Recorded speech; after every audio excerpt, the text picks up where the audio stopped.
The Nightingale and the Rose. She said that she would dance with me if I brought her red roses, cried the young student, but in all my garden there is no red rose. From her nest in the home oak tree the nightingale heard him, and she looked out through the leaves, and wondered. No red rose in all my garden, he cried, and his beautiful eyes filled with tears. Ah, on what little things does happiness depend! I have read all that the wise men have written, and all the secrets of philosophy are mine, yet for want of a red rose is my life made wretched. Here at last is a true lover, said the nightingale. Night after night have I sung of him, though I knew him not. Night after night have I told his story to the stars, and now I see him.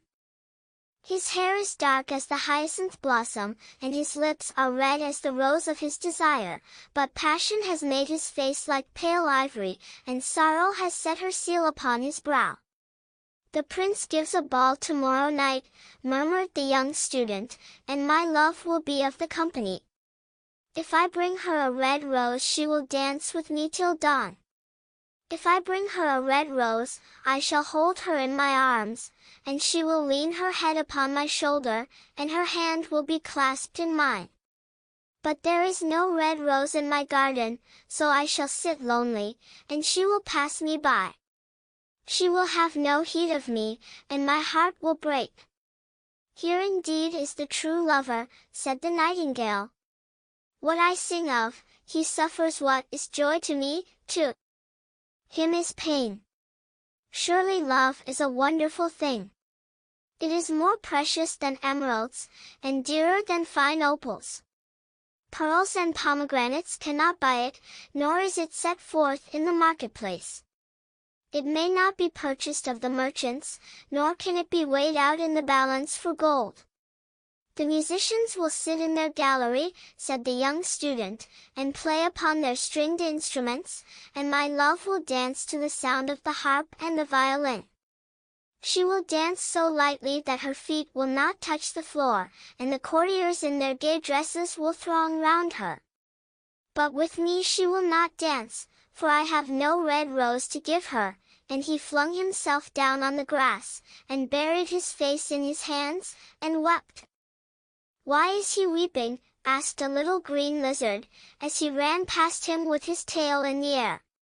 Why, indeed, said a butterfly, who was fluttering about after a sunbeam. Why, indeed, whispered a daisy to his neighbor, in a soft, low voice. He is weeping for a red rose, said the nightingale. For a red rose, they cried, how very ridiculous, and the little lizard, who was something of a cynic, laughed outright. But the nightingale understood the secret of the student's sorrow, and she sat silent in the oak tree, and thought about the mystery of love. Suddenly she spread her brown wings for flight, and soared into the air. She passed through the grove like a shadow, and like a shadow she sailed across the garden. In the center of the grass plot was standing a beautiful rose tree, and when she saw it she flew over to it, and lit upon a spray. Give me a red rose, she cried, and I will sing you my sweetest song. But the tree shook its head. My roses are white, it answered, as white as the foam of the sea, and whiter than the snow upon the mountain. But go to my brother who grows round the old sundial, and perhaps he will give you what you want. So the nightingale flew over to the rose tree that was growing round the old sundial. Give me a red rose, she cried, and I will sing you my sweetest song. But the tree shook its head. My roses are yellow, it answered, as yellow as the hair of the mermaiden who sits upon an amber throne, and yellower than the daffodil that blooms in the meadow before the mower comes with his scythe. But go to my brother who grows beneath the student's window, and perhaps he will give you what you want. So the nightingale flew over to the rose tree that was growing beneath the student's window. Give me a red rose, she cried, and I will sing you my sweetest song. But the tree shook its head. My roses are red, It answered, "As red as the feet of the dove, and redder than the great fans of coral that wave and wave in the ocean cavern. But the winter has chilled my veins, and the frost has nipped my buds, and the storm has broken my branches, and I shall have no roses at all this year." "One red rose is all I want," cried the nightingale, "only one red rose. Is there no way by which I can get it?" "There is a way," answered the tree, "but it is so terrible that I dare not tell it to you." "Tell it to me," said the nightingale, "I am not afraid." "If you want a red rose," said the tree, "you must build it out of music by moonlight, and stain it with your own heart's blood. You must sing to me with your breast against a thorn. All night long you must sing to me, and the thorn must pierce your heart, and your life-blood must flow into my veins, and become mine." "Death is a great price to pay for a red rose," cried the nightingale, "and life is very dear to all. It is pleasant to sit in the green wood, and to watch the sun in his chariot of gold, and the moon in her chariot of pearl.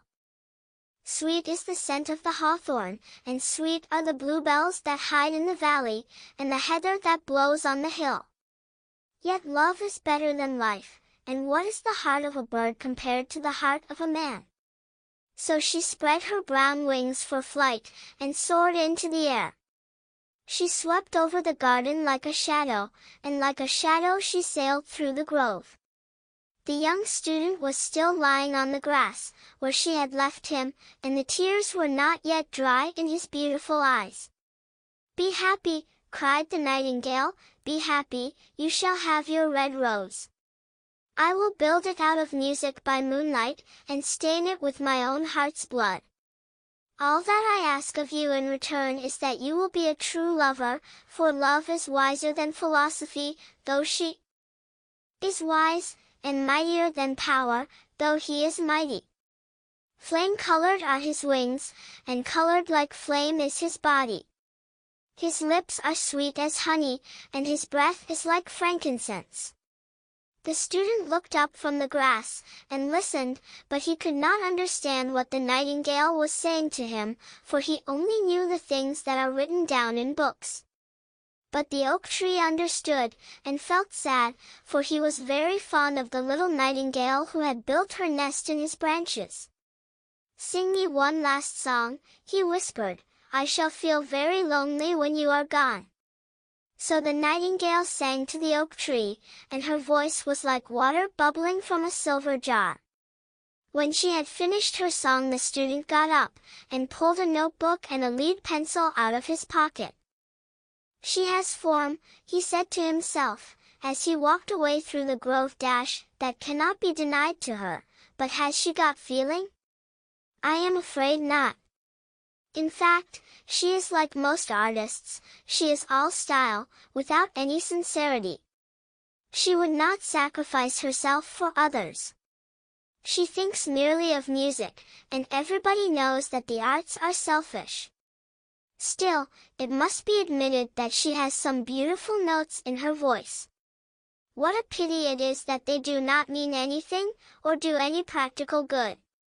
And he went into his room, and lay down on his little pallet bed, and began to think of his love, and, after a time, he fell asleep. And when the moon shone in the heavens, the nightingale flew to the rose tree, and set her breast against the thorn. All night long she sang with her breast against the thorn, and the cold crystal moon leaned down and listened. All night long she sang, and the thorn went deeper and deeper into her breast, and her life-blood ebbed away from her. She sang first of the birth of love in the heart of a boy and a girl. And on the topmost spray of the rose tree there blossomed a marvelous rose, petal following petal, as song followed song. Pale was it, at first, as the mist that hangs over the river, pale as the feet of the morning, and silver as the wings of the dawn. As the shadow of a rose in a mirror of silver, as the shadow of a rose in a water pool, so was the rose that blossomed on the topmost spray of the tree. But the tree cried to the nightingale to press closer against the thorn. "Press closer, little nightingale," cried the tree, "or the day will come before the rose is finished." So the nightingale pressed closer against the thorn, and louder grew her song, for she sang of the birth of passion in the soul of a man and a maid. And a delicate flush of pink came into the leaves of the rose, like the flush in the face of the bridegroom when he kisses the lips of the bride. But the thorn had not yet reached her heart, so the rose's heart remained white, for only a nightingale's heart's blood can crimson the heart of a rose. And the tree cried to the nightingale to press closer against the thorn. "Press closer, little nightingale," cried the tree, "or the day will come before the rose is finished." So the nightingale pressed closer against the thorn, and the thorn touched her heart, and a fierce pang of pain shot through her. Bitter, bitter was the pain, and wilder grew her song, for she sang of the love that is perfected by death, of the love that dies not in the tomb. And the marvelous rose became crimson, like the rose of the eastern sky.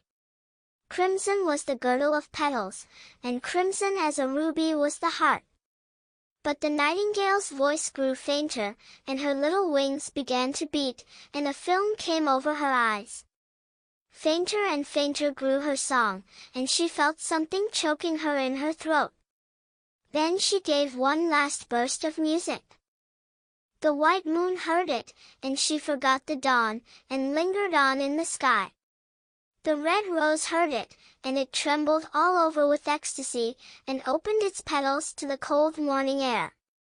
Echo bore it to her purple cavern in the hills, and woke the sleeping shepherds from their dreams. It floated through the reeds of the river, and they carried its message to the sea. "Look, look," cried the tree, "the rose is finished now," but the nightingale made no answer, for she was lying dead in the long grass, with the thorn in her heart. And at noon the student opened his window and looked out.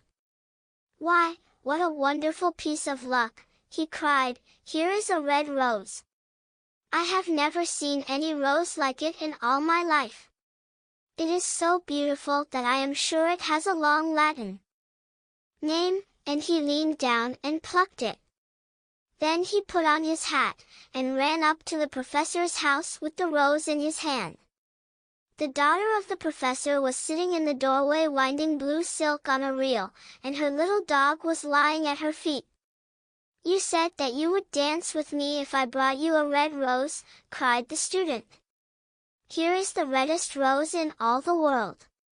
You will wear it tonight next your heart, and as we dance together it will tell you how I love you." But the girl frowned. "I am afraid it will not go with my dress," she answered, "and, besides, the chamberlain's nephew has sent me some real jewels, and everybody knows that jewels cost far more than flowers." "Well, upon my word, you are very ungrateful," said the student angrily, and he threw the rose into the street, where it fell into the gutter, and a cartwheel went over it.